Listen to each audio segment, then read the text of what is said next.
وهاجاك سكسون قدرك سنتا وذالي لوحة نجلس عطان تلفزيون كإستين برامج كأنه هجان كان كوجرنا هاتن وحاسيتو صانو قد بين قيبتين حارة الدلك وقيب على برامج كان كوجنا نكفلان قينو الرميه يوجد بيك تاجن الدلك عريم بدن أو كتاجن دلك يقبل كوقوي بريء سقة سمانتا برامج كديردان كسار دونا برامج كنا هل كانوا حاسيتو سين لسه عسين دونواني جو عبد النور علي الحاجي استوديوها برامج كحمرتيجو أريمها نلا فلانقين دونو ولكن عبد الله علس السجا قبير فلانقيرمها دنك السياسة دي ومامولك برامج كمرتين نجوا ونلا فلانقين دون أريم بدن أو كتاجن دلك يقبلك عبد الله يكسروا استوديو استين كونسروا برامج هذا ما سنتهي عبد النور هاد بدو ما سنتهي عبد الله وقرينا ديان كوبلا هنا هاتن وحا اسمه الكمكويني كسعودة شركة لغة الأريمها كوادن دولة جنتي لو يقرن ديفولوشن كونفرنس شركة سنة دول بالغ بتاع وحنا السوق لو قيمية إن لقوا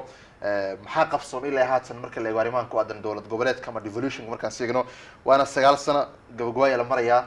وحنا سوق لنا لقرية طبعاً سنة معمول قبلت كم مركز كو شركة كسعودة مركز سيفين مكويني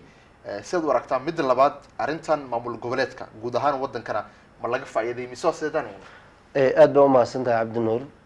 وحنبنا هي مكويني ديفولوشن كونفرنس كا أما معمول قبلتك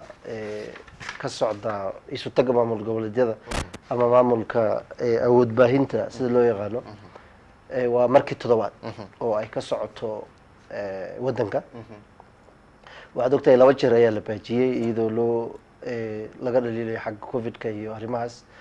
marka mid arinta hadda looga hadlay waa arrimaha ugu badan oo rabo in laga hadlo waa arrimaha climate change isbedelka cimilada oo aad moodid wadanka hadda Kenya inuu dhibaato ba'an ku hayo abaaraha kulay ka jira noodista waad aragtay iyo wadanka oo dhan marka ma laga faa'iiday awood qaybsiga ama maamul goboleedyada ku yimid chapterka kooytoonaad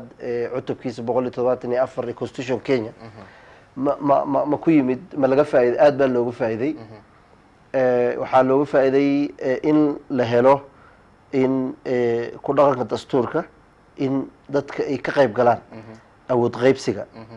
إن مهم أتاي إن دتك عن لوكال هيلين إن أد قرار كيل لقى إلى أيه revolution مركل لقينا كاونتيا مركا وحمل نوقف صومين ها وحياة بدن بنوقف صومي دليل ما يشران دليل ويشران لكن أنت نوقف صنتي إيو أنت دليل كا دتك غار وحيسليهين أنت دليل كا بدن العكتي أيها لدون سنة وشعب كي وحيولي لدى على دعاية دباتوين كي تبنصر كهر للربئين لقبحه أرمها بيها ودولة ديغان غاشقة كله أرمها عافماتك أرمها بيرها إيو درجة بوركا وحصل مركا لعجيه هداد اكتد لعجب بدن بسوق الNFD خاصة قدنك إيدو وليبا بقولك بشان يتوبن أي تهاي إن هاد ويرتاي العقد لسي جارن لكن بقولك بستيت نشان لعجها سوحي كهران دولة الدحى أما لو يقدر نشوا central government مركا دولة ديجانكا أو تقيب سجا دتك موادنين إنك كقيب قلان معمول كإمارين تدولة نمد ديجانكا سيد الفيما شعبكي dad bay soo doortaan dadkii soo doortaan markii doorashada rabaan dadkii bay u tagaan la hadlaan laakiin codka markay helaan waxa fiisada tagaan xogo waxaad moodaa in ay ku mashquuleen lacag sameyn iyo maamulka kale oo dadkii la ilaaway marka ma laga faa'iiday aad baa looga faa'iiday waxa kaloo ku sheegayaa dawladaha devolved government ama maamul goboleedka ama awood qaybsiga waxaa loo sameeyay in muwaadiniinta ay ka qayb galaan ismaamulka iyo sharci dejinta noloshooda iyo qaabkay wax u rabaan iyo dawladnimada haddaad eegtid wadamada horumaray waxay qaadataa ilaa 20 ilaa 30 sano annaga waxaan joognaa 10 sano galeena 2022 2022 waxaan galeena 11 sano ayaa bilaabanaysa marka dhaliilaha jir waxay tahay marka wax aanan la xiriirin sharciyada mid kale dadku waxaan u sheegayaa sharciyada ku howlan ama ka qayb qaata maamulka devolution waa ilaa 13 constitution ka kaliya ma development government ma dhowr kalo act ayaa jira waxa soo dhan ma lagu dhaqday markaad fiirisid waa maay marka waxa jira dibacsanaan lagu tuhmayo governatorada ama presabka iyo nimanka dowlad deegaanka xildhibaanada dowlad deegaanka oo loo yaqaan MCS-ka ayagana inaynan shacabkii afkooda ay ku hadlayeen oo dantooda iyo calooshooda lagu eedayo inay u shaqaystaan waxaa laga rabaa marka dadweynihii inay fijignaadaan laakiin aad baa looga faa'iiday horumar badan baa laga sameeyey jidad baa laga dhisay masaakiinta iyo agoomaha iyo dadka waayeelka ah wax ma ka heleen waa su-aal aada u baahan in la baaro okay cabdullahi markaan sii fiirno waxaan ka hadalnay si guud arrintan ku aadan maamul goboleedka ama devolutionka lakin waxaan rabaa inaan fiirnay si qaasa countiyada waqooyi bari wajeer garis iyo mandera ka hor arrimahan dowlad goboleedka waxaa aad iyo aad dadka uga calacali jireen goboladii horumarka ma jiro arrimo noocaas lakin 9 sane lasoo dhaafay inta lacag oo gashay gobolkaasi waa lacag aad iyo aad u fara badan dadka jooga Nairobi oo ka yimaada gobolada kale waxay nagu eedeeyeen waxay leeyihiin lacagihiina waxaad ku dhistaan magaalooyinka weyn sida Nairobi, Nakuru iyo Mombasa oo kama muuqdaan goboladiina marka adiga maadaama mutacalin aad tahay gobolkiina aad ka soo jeedo aadna joogto aad degan tahay hadda misleedahay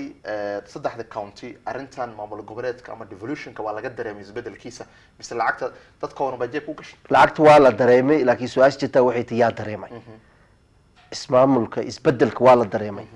hadda ana mar Mandera صح wajeeri gaarsina waa ka warqaba haddaad deegtid dadka badi ka faa'iiday ama hanti ka sameeyay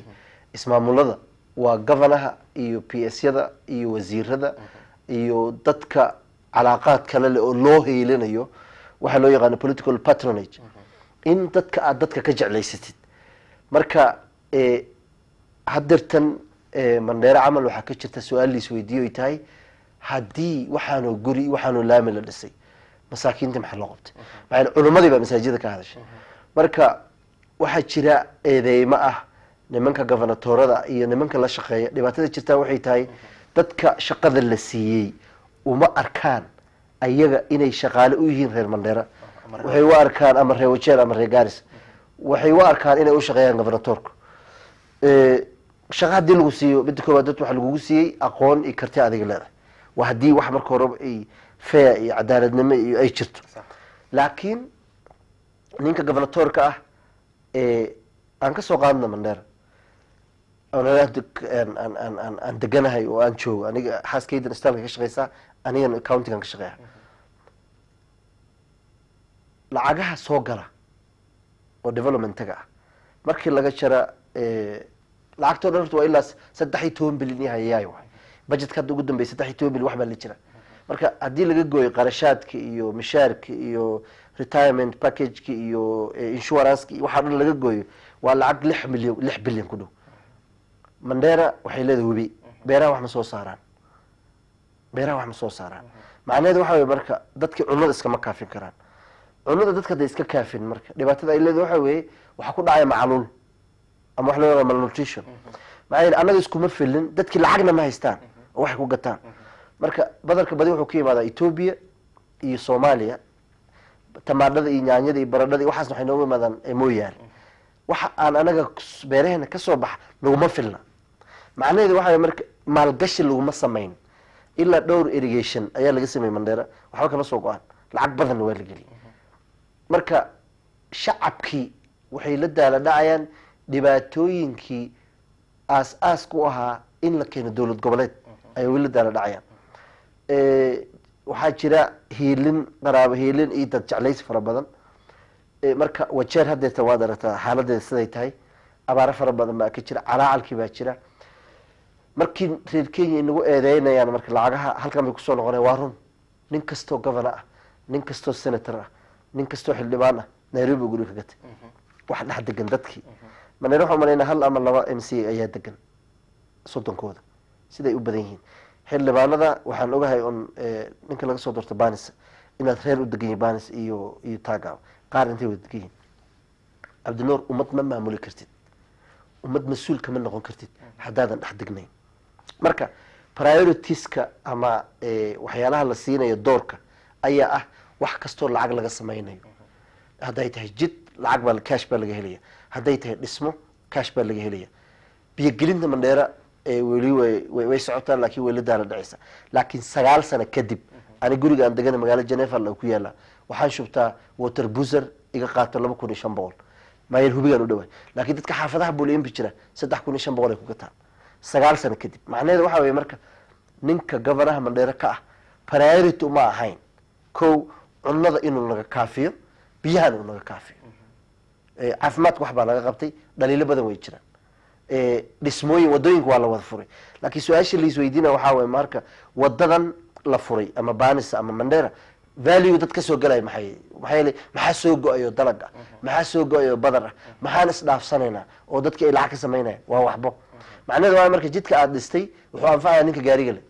ninka kale shacabka waa sii maraya waa soo maraya laakiin wax soo saar oo wax ku geynaya male marka dhibaatada waxay tahay wax kasto aan siinay door in la hormaray ayaa ahaa waxna dawladda labadadan bay u shaqeysaa Cabdinuur waxa jira wax la dhahaa short term plans and long term plans qaar waa emergency waa biyaha dadka loo geynayo cunada dadka loo geynayo hadii dadka macaluul qabaan waa wax iska emergency ah qaarna waa wax soo saar leh oo bulshada hanti ay ka sameynayaan midna waa midda dheer oo wadooyinka la sameynayo xafiisyada la dhisayo wararka iyo biyaha la qodayo ceelasha la qodayo waxa la rabaa hadii qaybta ceelal ka dhow yihiin oo 10 kilomitir ka yar ceelal ka dhow yihiin ceel kasta inaas qotama waayo taas waxay saameyn ku yeelanaysaa cimilada iyo waxay saameyn ku yeelanaysaa dhirti waxay saameyn ku yeelanaysaa daaqi dadka wax bartay waxa la rabaa ummadan inay u sheegaan meel walba tuula laga asaas meeshii waxay rabtaa iskool meeshii waxay rabtaa isbitaal meeshii waxay rabtaa askar oo dad amaanka ilaaliyo macallimiinta iskuulka wuxuu rabaa macallimiin ayuu rabaa waxa soo dhan dakhli ma laga heli karaa marka dakhliga ma wala gaarayo marka maamulka ay ka jira NFD umayna helin shacabkooda uma helin ayaga isu heli okay isla arimaha NFD markaan fiirno gobolka waqooyi bari inta badan dhibaatooyinka markay dhacaan especially 9 sano la soo dhaafay dadka waxay sidoo kale ku eedeeyaan in arimaani ay sababeen siyaasadan inay odayaasha fariistaan ay soo xulan la Cabdullaahi adiga taamkan noqo governor Cabdinuur adiga senator noqo Faadum adiga noqo women rep ama MC noqo arintan aad baa loo dhalilay 9 sano la soo dhaafay haddana wali waxaad moodaa in wali gobolka ay si saameynayso wax leedahay negotiated democracy marka aan fiirina nidaamkan odayaasha inay ka qayb qaataan siyaasadda iyo in la soo xulo musharaxiinta saameyn gobolka ma ku yeelan fiir horta dhibka jira waxay tahay waxa isku milmay siyaasadii iyo dhaqankeedii siyaasadda iyo dhaqankeena iyo shuruucda wadankan u taal isma qaadanayaan wadankan waxa shuruuc u yeelo ninka gabar xoogan maxkamad la geeyo anaga dhaqan baan leen waa in xoolo la kala qaataa marka gabadha maskiinteed xuquuqdeeda ma helayso hadii ninka gabadha xooga ama kufsada uu yahay nin reer yeeshay waa in la dhagax lagu dilaa ma sameeyno soo ninka diya laga bixinaya marka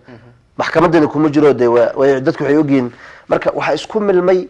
odaynimadii dhaqankii ahayd oo baadiyaha ka jirtay siyaasadii oo contemporary oo casri ah oo la rabo dad wax barteen inay wixii maamulaan iyo shuruuc wadanka u taal shuruucda wadanka u taal waxa weeye inay wixii faayihiin oo dadka cadaalad u dhaxayso equity inay jirto dadka siman yihiin dadkii ma sinna marka dhibaatada jirta waxa keenayo isku milmayaan siyaasadda iyo odayaasha dhaqanka iyo sharciga ayaa keenaya marka waxyaalaha hadda noo yaala inayna qabsadaan odayaasha dhaqan bay leeyihiin door bay ka qaataan bulshada annagaba waa u soconaa odaynimada ayagana mar bay dhalinyaro ahaayeen so waxyaalaha hadda oday Soomaalida in loo sheego loo baahan waxa weeye there is nothing special being an elder waa war daas qaf gaari waay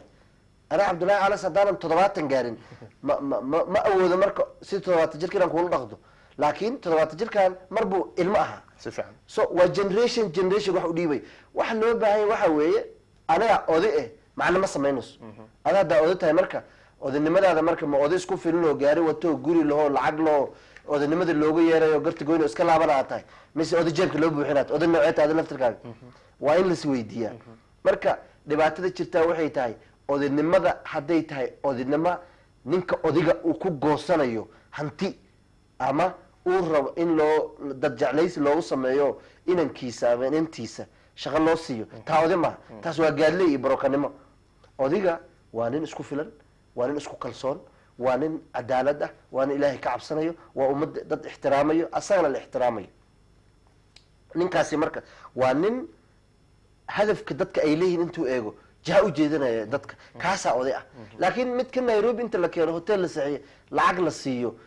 asa gurigiisa aanan jiifin mandheero gaari la siinayo wajeer gaari la siinayo diyaarad la soo saarayo 200 kun jeebka loo geliyo ka oday ma ka broker way ninka odiga ah waa nin isku filno asaga soo shaqeysta haddii hataa hanti uusan lahayna waa nin naftiisa iyo sharaftiisa ilaalinayo waa nin aan lagu xamanayn dad jeclays waa nin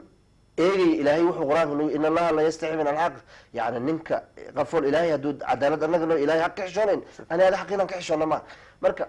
negotiated democracy hadday tahay haddaan lahaan lahayn delegate aan dhahna maanta wajiya north jufu soomaali kamid ah degan jufudaas oo reer quraca waxay soo saareen 6 qof 6kaas qof waxay dooranayaan cabdinuur iyo cabdullaahi calas iyo cabdisalaan iyo kabreta ayay dooranayaan 6koodii kitaab baa lagu dhaariyay waa dad guryahooda ka yimaaday lacag lama siin waxay eegayaan danta guud ee mujtamaca iyo muwaadiniinta ku nool wajiya north haddii la dhaho wax dhib male buntland iskugu tagayaa doorashaan 3 sanduuq 4 sanduuqa meesha la dhigaya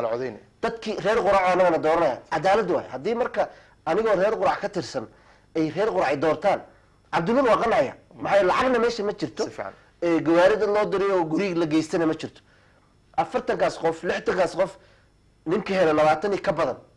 ayaa because athad waay soo haddaad heshay 28 adaa qaadanaya kursiga annagana waa ku garab galaynaa maxay annagoo dhan xildhibaan ma noqon karno marka dhibaatada jirtaa waxay tahay negotiated democracy waxay keentay midda kale negotiated democracy cabdinuur waxay timid devolution markay timid صح 97 ma jirin negotiated democracy 207 ma jirin 207 ma jirin 2013 2010 2011 dadka qaar odayaal sameeyeen 13 bay bilaabatay 17 way sii xoogaysan dakhli ujeedada waa dakhliga ninka wax haysta ayaa wax laga qaadanaya waxa lagu leeyahay hebel baa ka soo horeeyay ana haddaan soo horeeyay oo cilmiga aan u lahayn kartida aan u lahayn go'aanka ahaa aniga cabdullaahi calasa waxaan go'aan ku gaarayaa ummadda aan rabo inaan maamulo inay ii siman yihiin laakiin guriga hooyaday markaan tago aan ahay wiilkay dhashay ceebla xasan waa caadi waana go'aankaas gaaro banaanka markaan usoo baxa hooyaday ay ka mid noqonaysa votaska aabbahay uu ka mid noqonaya votaska oo xaquuqda ay leedahay hooyaday iyo aabbahay ay ugu leedahay markii la doorto ay tahay midda maamada cabdinuur dhashay ay ugu leedahay sax laakiin cabdullaahi wiilka ay dhashay markuu gurigeeda tago hooyaday wiilkeedana laakiin banaanka markaa usoo baxo la doorto dadkaas kulli way sameyn yihiin ma fahant oo hooyaday saameyn ugu yeelan karin inay ii jahayso inaan dad jeclaysta soo ma go-aankaas waa inaas gaartaa marka ummadeenna ayagaa dhibkaa iisu keenay ilaahay lagugu dhaari 3,000 oo shilin ayaa nin cod looga gatay 3,000 oo shilin aniga dhibna waa soo maray beer baan soo seexday dibi baan beer ku falay taandhabooy baan gaari ka ah ninkan gaarigiisa mar taandhabooy ka ah waa noole dhaqan yunus alla raamo jooga gaari tx u ahaa taandhabooy baan soo maray marxaladda qofka ragga ah adee xageed ka timid wallahi waa lama sheegi lama meel dheer ha dadka dhan oo magaaladan yimid oo Soomaalida inta badan Soomaalida waa dad miyiga ka yimid dadka miyiga marka ka yimaadaan waa laba nooc dad ilaahay aabahood iyo hooyadood hanti si geel iyo lo iyo erile iyo dad la daala dhacay nolosha inta badan waxaanu nahayn dadkii la daala dhacay nolosha ayaan nahayn macnaheedu ma marka ani adiga in nagu soo kori qasri soo uma baahnid in nin kale wax ku siiyo hadii dadka tuulada ka yimaada xildhibaan yihiin hadii dadka shalay tuulada ka yimaada ay professor yihiin hadii dadka tuulada ka yimid oo geela raacay ay maanta taqtariin yihiin macnaheedu waxa jira jid loo maro waxa soo dhan oo qofka uu ku noqdo inuu mutacallim noqdo waxaad u baahan inaad primary state sano dhamaysid secondary 4 sano soo dhamaysid jaamacad aad soo aadid masters aad samaysid daraasad aad samaysid wax aad akhrisid wax aad qortid wax aad fahamtid kadibna aad go'aan ka qaadatid ayaa bulshada anfacaysa bulshadeenna marka waxay noqdeen dad u heelan u jeedo u sacabtumayo dadka ayaga dulmayo maxay markaad eegtid mas'uuliyiinta NFD ama Kenya oo dhan dadka soo doortay qoraxday fadhiistaan dadka soo doortay qoraxday fadhiistaan dadka la soo doortayna hooskay fadhiistaan macnaheedu waxa marka ninka waxa hor yeela soodha biyo cake wax buu cunayaa maamadii awoodda ku siiso shaqaale baad hay adiga shaqaalaas horta waxa loo Soomaalida NFD waxa loo sheegay nin kasto doortay waa shaqaalo ninka aanan ogeyn shaqaalo inuu u yahay waa iska ereysan hadduu karti leeyahay durkaas aan ka maro hayn ka shaqeysto cidiisa iska biiro ninka xildhibaanka 15 sano ah wax kale oo qaban kara mal hadduu wax qaban karo wuu iskaga tegi lahaa meesha shaqada iska dhafa wuu iska dhaafi lahaa asagaa shaqa doon ah asagaa dantiisa iyo ilmihiisa wax u raadsanayo wuxuu ogyahay waxba kale inuu qaban karin hadduu wax kale qaban karo beenu iska tacban lahaa lacagta in la sameeyo xildhibaanna noqoto sama laakiin waa in la keenaa marka shuruuc iyo barnaamijyo dadka caawinayo oo dadkani dantooda ay ku jirto laakiin devolution ama dowlad goboleed ama hanti qaybsiga yani awood qaybsiga dowladnimo dalka Kenya ka jirta ma lagu faa'iido boqolkiiba 76 waa lagu faa'iido waxay guri waxaad nagala socotaan telefishinka STN barnaamijkeena hoggaankan ku jirnaa wali waxaan falanqeynaynaa arrimaha ka taagan dalka iyo gobolka ayaan si qaas barnaamijkan u falanqeynaynaa Cabdullaahi Calas oo asaga qabiir falanqeynaha dhanka siyaasadda iyo maamulka ya studio barnaamijka Martinigo arrimaha la falanqeynayo Cabdullaahi hadii aan sii fiirno waxaan rabaa wax yar inaan taabano arrimaha negotiation democracy aad baan ugu dheeraanay arrinta kale ee siyaasadda guud aan wax yar inaan ka taabano markaad fiirsataan siyaasadda guud ayaa soo dhaway 2022 aad baa loo shiraya gobolada iyo markaad fiirsato meel walba aad baa loo shiraya isbaysi fara badan ay soo bixin waxaan rabaa inaan si qaas aan u fiirno NFD goboladan xoolaqatada labadii bilood saddex bilood soo dhaafay waxaa jira isbaysi kala gidsan oo soo baxaya oo dhahaya waxaan wadnaa danta dadka xoolaqatada marka su'aalaha dadka inta badan isweydiinaya waxay tahay maxaa keenay waqti xaadirkan oo siyaasad soo dhowdahay in la dhaha danta ayaa wadnaa maxay arintan loo soo hadal qaadi waayay sanadihii la soo dhaafay oo dhibaatooyin ka jireen dhanka gobolka iyo teeda kale goboladan NFD intay dan ugu jirtaa markaan si fin siyaas ahaan inay taageeraan hadaan eegno hadda degtidorta dadka hadda leh waxaan u danaynaynaa reer guuraaga ama pastoralist waa dad wada shaqaraadis been aan isu sheegay ummadaas waxaan u sheegayaa nimanka hadirtan le dantiina ka shaqeynaa been bay sheegayaan kulli shaqaraadis baan ana ku jira shaqaraadis baan nin walba shaqo raadsanay shaqadaas maxaad hadaf ka leedahay maxaad tahay ka qabatay upia iyo fipia iyo hebelow waa dameeri labadiisa dhigood raggani waa rag 4 sano shaqaysanay waa rag ciyaalkooda iyo ilmahooda ay Nairobi degan yihiin dantiina waxay ku jirtaa kuwa indhax degan kuwa aad taqaanaan kuwa aad isleedihiin qas meeru ma ahayd masniyeed qof baa laga soo doortay third year student waa meeru ayagu dhex jooga sax fanaanada uu xirnaa campaignki maama u gaday baskili uu ku socday waalidan 3,000 aad 3,000 xagee ka bixinaysa ilaahay lagu dhaariyay 3,000 oo shilin xamaal aad wax dhiidkaada shaqaysta ay sharaf kugu jirtaa si fiican upia iyo Jubilee iyo UDA meel ay dan loogu jirto marka waxaan oo dhan waa baabuur siyaasadeed waa political vehicles hadafka laga leeyahay waxa weeye shuruucda wadanka ah in xisbi aad ku jirtid xisbi aad martid aad kadib doorashada ku gashid waa shuruucdu ma la buuxinaya markay dhamaato shakhsiyaad kasta biyadiis iyo dhadhankiisa ayuu dhaqmaya saaki ani adiga waxaan akrinaynay tweet la soo qoray Simba Guleed oo lagu eedeynayo xildhibaano ilaa 18 ah inay 20 milyan ka qaateen lacagta 2 bilyan oo loogu talagalay abaaraha iyo dadka rafaadsan ilaahay lagu dhaariyay nin konton jir ah 60 u socda 48 sano jira oo xeer leh oo ciyaal dhalay lacag loogu talagalay masaakiin biyo in loo daldalo cunay damiirka uu leeyahay maxay tahay dadnimada uu leeyahay maxay tahay dadka ilaahay wuxuu ka kala dhigay birlab iyo buf waa isku wada jirnaa ma fahanta bima fadalnakum ba'dakum min ba'd dadka isku mid ma annaga ilaahay dadka rag waa kala sharfay that's why nabiyada qaar ilaahay u soo saaray qaar nabiy lagama dhigin qaar waa wadaado qaar waa tanbooyo qaar waa tuugo qaar qamra cabaan ilaahay dad saa u kala saaray war kuwiina saliix way jiraan oo aad dhasheen wax u dhiibta maxaa yeelay nin waqtigan lacagtu waa 2 bilyan sida loo sheegay waa tii madaxweynaha u ballan qaaday inkastoo aniga markaad ka eegtid maamulka iyo sharciyada madaxweynaha 2 bilyan oo sheegay kuma jirin budgetka soo lacagta xaqiiqi maad waddanka shuruuc ku shaqeeya soo hadday tahay siyaasad marka waa lacag ama itemized meel laga soo qaaday oo emergency loo budgetka loo soo geliyay kadib la qaybsaday 360 milyan lacala maanta Mandela North hadday gashay 20 milyan oo xildhibaanka 18 haduu ku jiro 20 milyan 2,000 oo qoysay 3 bilood raashin u gadi kartaa maxay aniga 2016 1,500 oo qoys oo raashin ayaan Mandela North gay wuxuu ahaa 11 milyan haddii marka 11 milyan uu qoodin karo 1,500 oo qoys 3 bilood macnaheedu waxa weeye 20 milyan 2,000 oo qoys waxay qoodin kartaa 3 bilood macnaheedu waa lacagtaas qaar kamid ah waxay sameyn kartaa in dadka biyo loo geeyo in daawo loo gado صح dowladnimada ragga Soomaalida ku jiro inta badan lacag bay ka sameeyaan dadku uma adeegaan ceebta jirta waxay tahay aniga doorashaan raba haddaan Cabdullaahi Calas maanta doorashada aan rabo aan dadkii shalay aan kuraada ka rabay coddadeynta aan ka rabay aanan barnaamij u samayn karin oo kulli aan isoo raadinayaan dhibaato jirta ward commander North Amal waa 5 wards waa inuu committee leeyahay xildhibaanka aan loo baahnayn oo jufooyinka meesha degan ay ku wada jiraan dadka laga badan yahay ay ku jiraan haddii dad qabaa'il kale uu ku jiro oo ayagana la mathalo maxaa dowladnimada reer hebel ma laha dowladnimada shacabka iskale shacabkana waa reer Kenya marka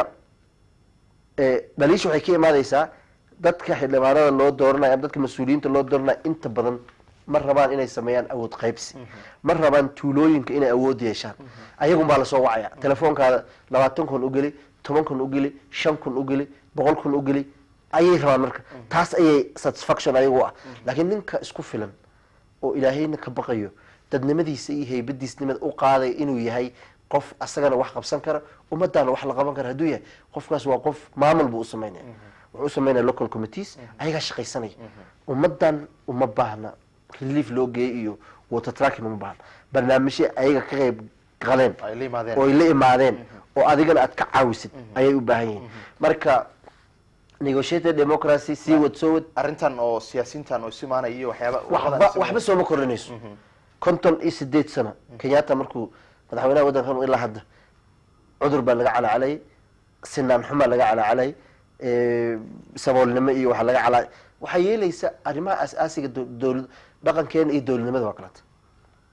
annaga qaabkan u dhaqan Soomaalidu waa socialism waa is caawina dawlad dad ma caawiso dawlad dadka imaamusha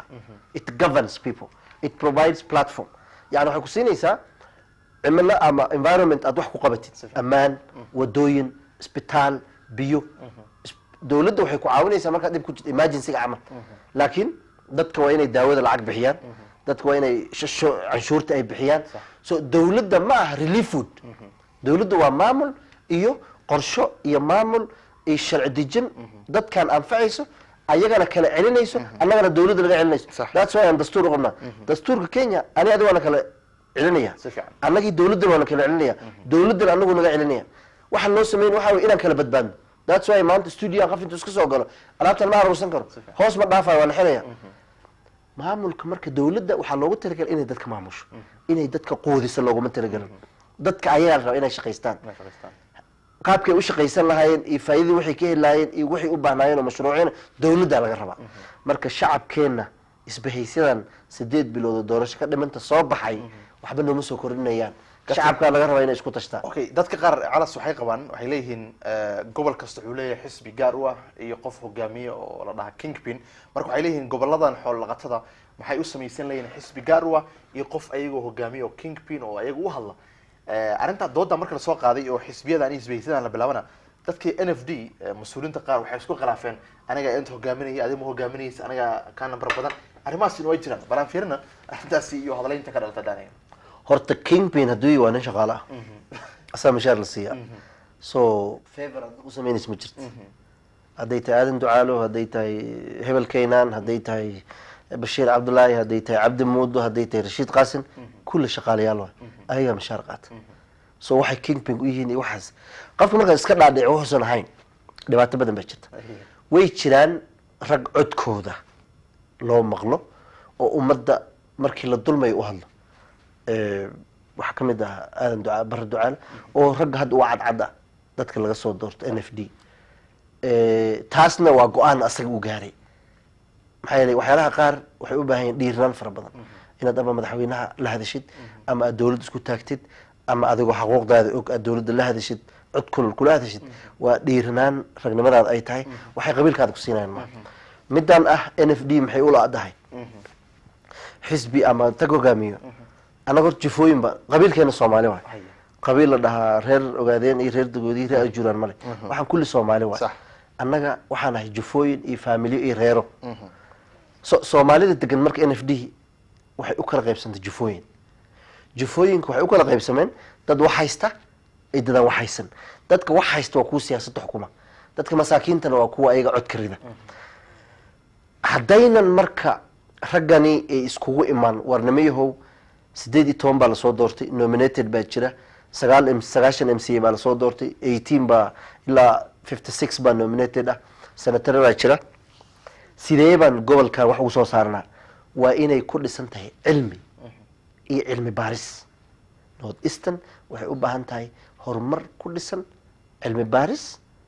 cilmiyeysan ayay u baahan tahay. waxaa loo yaqaan research. researchkaas waxaa waaye annaga xoololey baana, beeraleyna waana, labadaas haddaana wax laga kaafin sidan baa loo calacalaya. marka waxay iskugu imaadi lahayn waxaa waaye ayagoo ama indheer garadkooda uu gaaban yahay oo aanan meel dheer wax ka fiirinayn, ayagoo danta guudaada eegayno nin walba mooradiisa uu rabo inuu ka noqdo riti baarqaba, taas ayaa keenaysa. laakiin haddii u heshiin lahaayeen midda guud oo ah war dowladnimada iyo maamulka iyo hadafka ay ummadeena leenahay sideen ugu ilaalinaa social exclusion oo dadkii aan u sinaa oo wax ugu qabanaa, macnaheedu waxa wey marka wax waa qabsan karaan. qof kasta wax waa qaban karaa. that's why xildhibaanada qaar magacooda loo iloobo, qaarna loo sheego. allahu raxmade axmed khaliif lama iloobo. nin la dhaha jira aniga aan aada u ixtiraamo la dhaha maxamed qaras oo Mandera East ka ahaa. waxaa jira nin la dhaha Bilow Kero, waxaa jira nin la dhahaa aadan ducaale. rag cadcadoon la iloobin way jiraan, kuwo kaloo qaar badanna way jiraan oo aadan wadada isku aragtaan aadan ixtiraam hataa salaan aad u hayn. waayo respect begets respect. qofka markuu dadka ixtiraamo, soomaali biisha male, reer hebel biil male. xildhibaanadan governatorka wajeer maxaa cabdin waa laga bixi, axmed cabdullaahina waa laga bixi. axmed cabdullaahi iyo maxamed cabdi ilmahooda reerooday biishaan, manayna biilaan may. markay soo noqonayaan ayagaa shaqo u baahan. marka ummadii waxaa laga dhigay captive, waxaa laga dhaadhiciyey annagaa waxa adi wax ma tiid. ummadii marka waxaa laga qaaday awoodii, waxaa laga dhigay eri aqbal loo daadinayo. mas-uuliyiintana ka mid ah qofka ku gadanayo. dad waxaa jira hadda dad eegta xildhibaanada qaar marba magacooda inaan sheego, waxay rabaan public relation inay samaystaan, sawirro qurux badan ay galaan, video laga sameeyo, hees loo saaro, waxaas loo sameeyo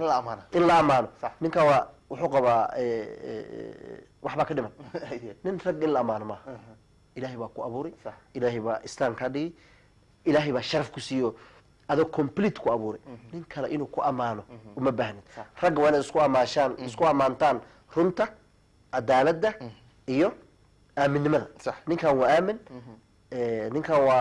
waa hebel ree hebel, waa nin saas ah, sharaftaada iyo dadnimadaada lagugu amaano. laakiin hees laguu heysay yaa ku qoorsaday adiga. nin walba reerkiisa islaantiisa ilmaha asaa ka dhalo, adigaa ku qoorsaday. cabdilog marka hays cajib gelinin. haddaad mas-uul tahay, ummadaas ayaad u ballan qaaday waxa ay leeyihiin inaad u maamushid, adigana aad mishaar ka qaadid, shaqaalaad tahay. dadkeena waxaan u sheegayaa maanta reer Mandera, reer Wajeer, reer Garissa, Tana River, Moyale, Marsabit, hadday fiirsanaysid awoodda adiga iskale, codka adigaa leh. ninkaasi shaqaalo waaye, magacaada iyo sawirkaada iyo kuraadaada ayuu mishaar ku helay, adag ku shaqeeya. laakiin cabdillahi uu dhibkan hayso waxay tahay oo dadkeena Soomaaliyeed bulshada aysan fahmin. qofkan mas-uulka oo codka ay siiyeen oo shaqaalaha uma arkaan inay shaqada siiyeen. waxaad arkaysaa qofkii xitaa magaalada markuu soo galo in la dhaha mheshimiwa saanaa tahay, in qofkii waa qofka adiga shaqo siisay oo la rabaa inaad wareysata. war markii aad tartamaysay labadan shay ayaad ballan qaaday, wixii ma samayso wax dhaha ma laha. ninkii magaalada umaadi waxaa ku program garaysan dadkan waxay u baahan yihiin in waxaan loo tuuro 10-20 20 imaada. wuxuu leeyahay hal wiiga magaalada jooga uu qaybani walaabani. qof la xisaabtamaya ma laha. warna waxaad ballan qaaday inaad arrintan samayso, wadayna dhista, ilmaha school fees ka bixisay, maxaa samaysay ilaa haatan lama dhaha. la xisaabtanka maxaa keenay wadaan? waxaa keenaya ummadeena ayaga ayaa awood iska qaaday. constitutionka Kenya wuxuu leeyahay the power belongs to the people. sax article 1 supremacy of the law. dadkeena hadday og yihiin dastuurka dadkan Kenya inuu leeyahay shacabka awoodda leh, ayaga awood iska qaaday. ninka ragga waa inuu ka laho. haddaad dameer ku xamaalinaysid wax ceeb ma jiraan. haddaad ku xamaalinaysid gaar makoono wax ceeb ma jiraan. haddaad baqaayad ka shaqaynaysid ceeb ma jirto. lacagta nooc lagu sameeyaba hadday xalaal tahay lacag weey. maxaa yeelay ani ma arag kun shilin oo leeyahay kunkan xildhibaan baa leh. ama kunkaan nin dameer dhaaminayo baale ama nin kowaca ma jirto rag ilaahay baa rag ka dhigay nin walba reer buu leeyahay nin walba meeluu degan yahay laakiin nin walba ilaahay meeshuu nolosha ka siiyey ayuu kaga jiraa adi marka sharaftaa iska qaadan haddaad dameer aada wadid aniba wadi jirta dameer qoryaan kusoo guri jiray raamo aan keeni jiray caanaan soo qaada jiray macnaheeda maa inaan nin xunaha may waxaan la daala dhacayay nolosha ha process lasoo maraa waay waa la daala dhacay alxamdulilah maanta caano ma qaado oo caanihii ma qaado qoryihi ma guro cawdi aan gurayo ma guro beer ma saxdo macnaheeda maaha raggii weli meesha jooga inaan ka fiicanahay maaha noloshayda ilaahay si ugu talagelay ayaa taa ka bedelan annagoo dhanna takhtariin ma wada noqon karno annagoo dhan xildhibaano ma wada noqon karno so noloshaada meeshaas ugu jirto horta ku qanacsanaa nin rag ah wuxuu ku siiyey waa bahdil 10,000 marka lagu soo diro waa bahdil ummadeena waxaa la inay ogaadaan ninka ragga ah asoo dameerkiisa shalay watay xalay cidiisa bariis digir ka soo cunay saaki bariis digirtiisa kusoo quracday cidiisa ka soo baxay sharaftii ilaalinay inuu matanka imaado ilaahay dadka aqliga waa la siiyey aqoonta iyo diinta waa la bartaa laakiin xigmadda aqliga ilaahay waa la wada siiyey waa lagu wada dhashaa ninka waa ka xigmad badan kara ama experience ha keento ama ilaahay ha ugu tiragalo ummadeena marka ayagaa iska qaaday ummadda xildhibaanadii waxay ka dhigeen dad cash laga qaadayo ayagana waa calacalaya ana waxaan aaminsanahay maadaama aan qof muslim ahay inaan ixtiraamo ninka mas-uulka laakiin ninka mas-uulka asagana waa inuu is ixtiraama oo sharafta iyo dadka bini aadamka u ilaaliya oo xaquuq dadka uu ka naxay u noqdaa nin dadkiisa iska dhex socda u noqdaa su-aasha aanan weli dadka weydiinaya waxay tahay maadaama kuraada ama codka markaa raadinaysid aa wareeganaysid markaa kursiga heshid maxaa lagugu imaadaa dadka ma suuq ugu tagtid ma u tagtid maxaa ka halaabay maxaa adi lagu soo maraa askar iyo waxaas maxaa lagu soo maraa kii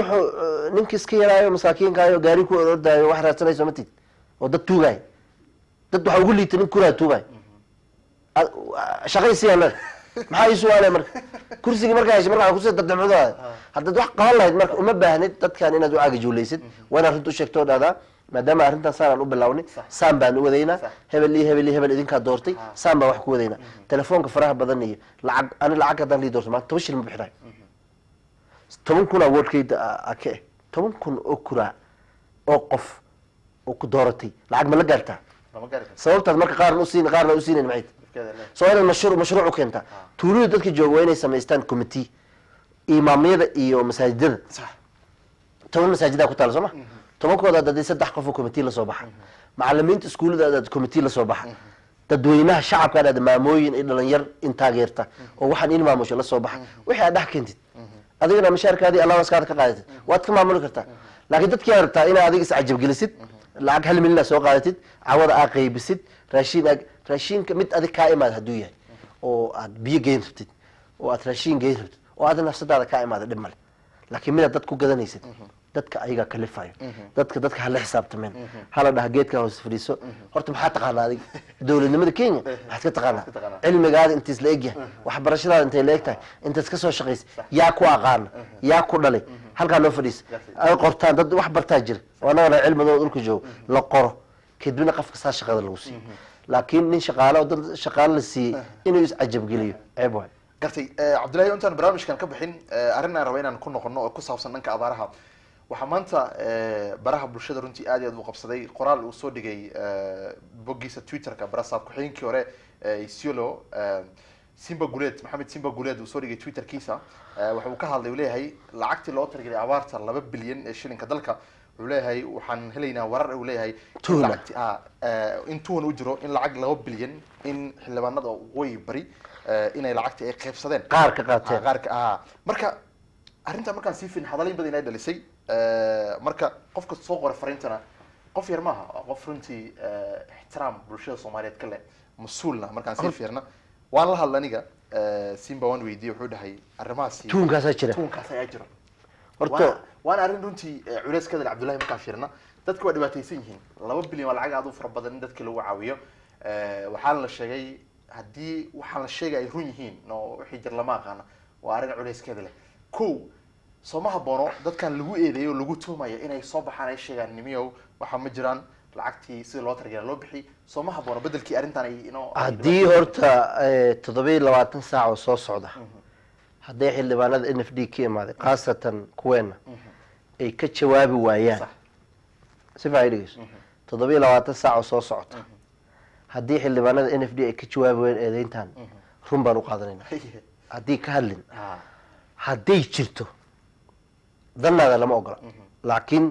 hanjaa jira anaga wariyaal baan hanj haddii la sheego waad raadinaysaa xildhibaanada n f d hadday ku cadaato in ninkiiba uu 20 milyan ka qaatay lacagta loogu tirigala abaalaha magac kale ma leh tuug waay tuug magac kale ma lid lacag maamo masaakiin loogu tirigala ninka cuno waa tuug aanan ashax lahayn nin dhaloo xildhibaan ah oo 1 milyan lagu siiyey mashaar oo insurance leh oo gaari mortgage lagu siiyey ka tasi dadka soo doortay abaartan kuleelkan jira lacagtoodii hadday ku cadaato inay cuneen magac kale male waa tuugo haddayna ku caddaan ha soo baxeen ha noo sheegeen lacagta inaysan qaadan iyo meeshii ku dambeysay maxaa madaxweynaha wuxuu noo sheegay 2 bilyan inay ku jirto lacagaha loogu tirgal abaalaha annaga ma wada qaadan karno de n f d kaligeed ma qaadan karto dhowr iyo 20 county ayaa abaarta saamaysay laakiin inta naga soo gaartay hadday tahay 500 milyan ama 360 milyan 360 milyan meeshii ku baxdi waa inay noo sheegaan haddayna sheegin dadkii marka waa inay shaqada ka tiraan oo la dhahaa tuugo baa tihiin lacagtiin inku aamini baad naga xadeen idinku waxba inkuma aamini karna raalli hada shaqada masinin cabdullaahi arrimo nooca markay dhacaan kow waxaa sheegtay kow qofka eedeyma markay soo baxaan waa in qofki inuu ka jawaabo haddii uu ka aamusan dadka waxay u qaadanayaan wixii inay jiraan laakiin arrimo nooca markay dhacaan waxaa jira dad qaar oo dadkan difaaca wax la yidhahdo PR campaign ay la sameyn online-ka in la dhaha wax jir maaha waa barnaamij beena dadkii sameynana waa dhalinyaro kasoo jeeda gobolka oo mutacalimiin ah ayaa wixii sameynaya dadkii qaraabiyiinna waxay ku rafaadsan yihiin tuulooyinka bal arrinta haddaan sii fiirin ka hor dadka difaacayo waa dadka ku jira jeebka xildhibaanada ama lacag la siiyo ama si uga faa'iide horta lacag CDF haddii qayb lagaa siiyo wax xildhibaanku uu ku sameeyay male xaqaadu buu ku siiyay CDF wax iskala shacabka dadka la siinayo ka mid ah so there is nothing special shakhsigays hadduu marka 2 milyan 1 milyan ka siiyo waa asxaana labadiin isku leediin laakiin ma aha inaad dadka u dulantid haddii lagu eedeeyo asaga oo 20 milyan oo qaatay asaga waa inuu noo sheegaa inuusan lacag qaadan nin kastoo difaacayo nin kale wax lagu eedeey ka difaacayo asoon xaqiiqayn laftirkiisa ama waa tuug asaga la tuug ah ama waa mid asaga u shaqeeya maxaa yeelay aqli kuma siina inaad nin difaacdid dowladnimadii hanaanka uu qofka wada waa difaaci kartaa aniga shaksiyan adan ducaale ma difaacayo shaksiyan laakiin waxyaalo badan maadaama aan bartay maamulka iyo maareyn dowladda waxyaalo badan uu sameynayo oo aan taageerayo way jiraan laakiin maaha wax walba ma aha markuu lahaa waxaan iska soo tuuraya KICC waa la yaabanaa nin waa la meel u haystay laakiin markuu sharci baarlamaanka mariyo markuu ummadda muslimiinta u hadlo markuu dulunka diido waa garab taagana waana ku taageeraya codka laakiin hadduu arrimo kaloo asaga shaksiyan uu iska wato wax dhib weyn male marka ummadani ummadda difaacayso ama waxa u geynaysa cilmi yari ama waxa u geynaysa daafaannimo ama waxa u geynaysa dadnimo xumo ama waxa u geynaysa calool maxay af wax cunay xisho af wax cunay xisho marka ani waxay la tahay ummadeena waxa deeqda runta ummadeena waxa deeqda cadaaladda ummadeena waxa deeqda inay runta isu sheegaan oo wixii hada horta dawladnimadana ma aha NFD waxaan rabaa inay ogaadaan dawladda Kenya ma dhamayn karto dhibaatooyinkan haysta 30 sano soo socda ma dhamaanayaan dawladaha adduunka ka hormaray hadda wadankeena waxa jira content states Europe 1940 something 70 sano ka hor gaaji u baahan second world war marka waxyaalaha waa iska process iyadoo la eegayo hanaanka iyo fijignaanta dadka ay ku jiraan iyo sharci dhowridda wadanka ay sameynayaan iyo muwaadiniinta ay ugu qayb qaadanayaan awood baahinta wadanka ayaa keenaya wadanka inuu horumar waxa soo dhan waxay ku idilihiin awood as leedihiin oo ilaahay in siiyay sharaftu ilaahay in siiyay kibaandaha iyo kuraad adiga leh dawladda Kenya ayaa magaceeda kaga qaadatay shakhsiyan adaa iska leh codkaada oo ku isticmaal codkaada iyo idinkaada iyo xoolahaada inaad ku diidid dulmiga hadda dulmi u noqotid garab adiga bila calaalay waxaan soo gaarnay gabagooda barnaamijkeena ay hogaanka STN qaybteena iyo xaaladda dalka barnaamijkeena maanta waxa martin uga Cabdullaahi Calas asaga qabiir falanqeerimaha siyaasadda iyo maamulka arrimo badan ee runtii falanqeynaya ka taagan dalka iyo gobolka. intaan hawadan ku doono barnaamijkeena xiga waxaan ka tegaynaa si ay nabadgelyo. barnaamijka waxa soo saaray halkan si toos ah la socodsiinay anigu Cabdinuur Cali Alxaaji Ben ayaa dhanka farsamada iga caawinaya. intaan ku doono barnaamijkeena xiga waxaan ka tegaynaa si ay nabadgelyo. assalaamu calaykum waraxmatullaahi wabarakaatuh.